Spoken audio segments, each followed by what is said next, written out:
I am Jonathan Riley, and I wish to tell you what happened to me on that fateful night I will never forget. I was returning from a dull business trip in the north, heading home to Boston. It was close to midnight, and the weather was nothing short of dreadful. The heavy rain had turned into thick fog that made visibility nearly impossible, and the howling wind shook my old car as if it were a piece of paper. I didn't know this isolated rural area, and the branching roads all looked the same in the pitch darkness. Suddenly, as if fate itself were desperately trying to save me, the faint beams of my headlights revealed the outline of a large building by the roadside. I had no choice but to stop. Exhaustion was weighing down my eyelids, and the fuel gauge was almost at empty. The building looked like an architectural masterpiece from the 18th century, but time and neglect had left their ugly marks. The stone walls were eroded, the stained glass windows shattered, and the massive iron gate was rusted and leaning. Above the main entrance, a metal sign swung in the wind with a creaking sound that pierced the silence. On it, in faded letters, were the words, "Hotel of Eternal Oblivion." Something deep inside me screamed to turn back, but the freezing cold and suffocating darkness made me ignore that primal warning. I pushed open the heavy gate with difficulty. The sound of metal scraping against stone was deafening. Suddenly, I found myself in a vast reception hall that had once been undeniably grand. The faded red carpet was buried under a thick layer of dust. The enormous crystal chandeliers hung from rusted chains, swaying slightly as if about to fall. In the corners, spider webs stretched intricately, as though trying to conceal something. The air reeked of mold and decay. "Hello? Is anyone here?" I called out, my voice trembling. No answer, only the echo of my words bouncing off the empty walls. I stepped cautiously toward the old wooden reception desk, covered entirely in dust. Suddenly, I heard the rustle of paper behind it. I peered over the counter and saw an open guest book. On the page before me, written in elegant, unfamiliar handwriting, was my own name, Jonathan Riley, room 317. A chill ran down my spine. How could they know I was coming? Who had written my name? I looked around in panic, but saw no one. Then, from somewhere upstairs, I heard the faint ring of an old bell. Once, and then silence. I decided to look for room 317. Perhaps I'd find shelter for the night. I tried to convince myself that what was happening was just fatigue playing tricks on me. I climbed the wide marble staircase, each step groaning beneath my weight. The third-floor corridors were unnaturally dark, as if even light itself was afraid to enter. There were no windows, only old oil lamps mounted on the walls, flickering weakly as though about to die out. My own shadow on the wall seemed to move oddly, not quite in sync with my steps. When I reached room 317, the door was slightly ajar. I pushed it open slowly. The hinges screamed in protest, as if untouched for decades. The room was furnished with old but strangely well-kept furniture, a large mahogany bed, a wardrobe with a cloudy mirror, and a faint scent of old wood. I closed the door behind me, placed my bag on the chair, and exhausted, decided to rest despite my fears. But as soon as I lay on the bed, an icy chill spread through the room.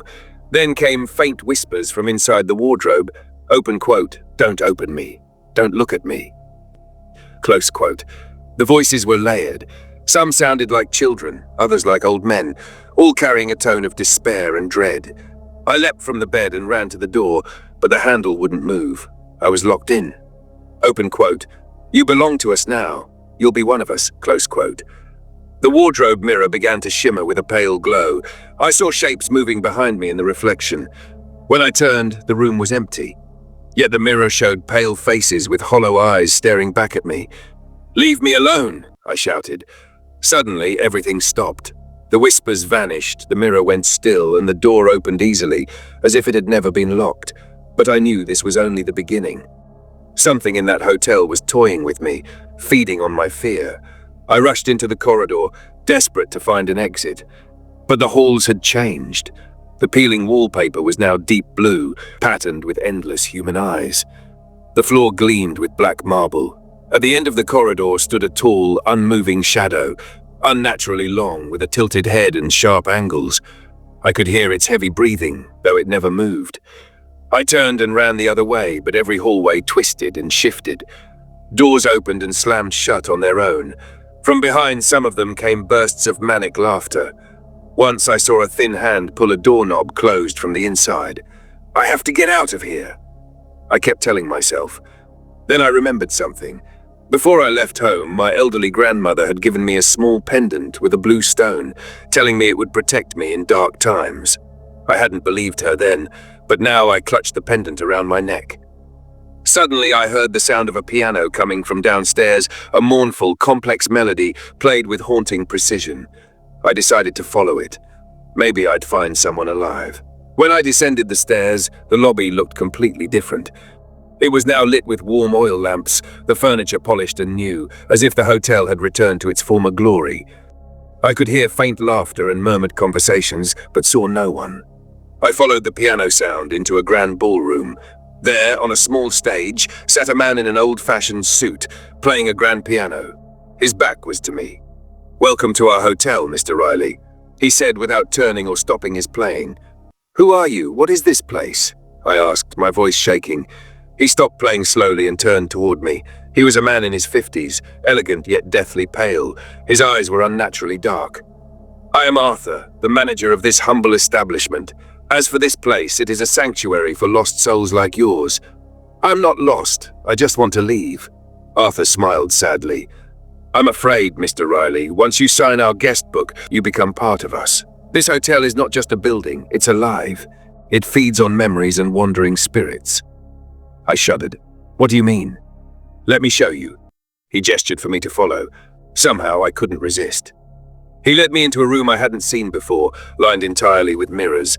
In each one I saw a different version of myself, one who never left the hotel, one who died in a car crash, one who went insane, and one who had become like Arthur. "These are all possibilities, Mr. Riley, but here every possibility is real." I bolted from the room in terror, running through shifting corridors and doors that opened onto scenes from my past, my future, and things that never happened. I saw a room of my childhood, a room of my death, and one where I was an old broken man. Then I came upon a door marked "The Truth." I hesitated, then pushed it open. Inside sat a man bound to a chair, trying to type on an old typewriter. When he turned toward me, I screamed. It was me. But pale, wasted, with hollow eyes and translucent skin. "Get out of here," the other me whispered. "They're stealing our memories, our existence. Every night they create copies of us and torment them. This hotel is a hell we make for ourselves." Suddenly, heavy footsteps approached. "It's the warden! You have to run!" my double said. But it was too late. The door burst open, revealing a tall creature with no face, its long hands ending in sharp claws. The stench of death and despair filled the room. "Jonathan Riley," it said in a metallic voice made of many overlapping tones, "you have come to the wrong place." I grasped my pendant and raised it toward the creature. The blue stone flared with bright light, and the monster recoiled, screaming in agony. "You cannot escape your fate," it roared before vanishing into the shadows. Then I understood. The hotel was a trap for souls, feeding on human memories and fear. But the pendant offered temporary protection. I ran, knowing what I had to do, find the guest book and erase my name. When I reached the lobby again, it was back to its old, decayed state. The guest book still lay open on the desk. I grabbed a quill pen and tried to cross out my name, but the ink wouldn't mark the page. "You cannot erase what has been written, Mr. Riley," came Arthur's voice from behind me. I turned to see him surrounded by several ghosts, all staring at me with hungry eyes. "We all tried to escape once," Arthur said softly, "but the hotel is stronger than us all." "No," I shouted, raising my pendant. "I won't let you take me." The pendant flared again, forcing the ghosts back. But its light was fading, the stone was cracking. I had little time left. Then I remembered something my other self had said. The hotel feeds on fear and despair. The more afraid you are, the stronger it becomes. I took a deep breath, forcing myself to calm down. I had to face it, my fear. Instead of running, I stepped toward Arthur and the ghosts. "I'm not afraid of you anymore. This hotel may be powerful, but human will is stronger."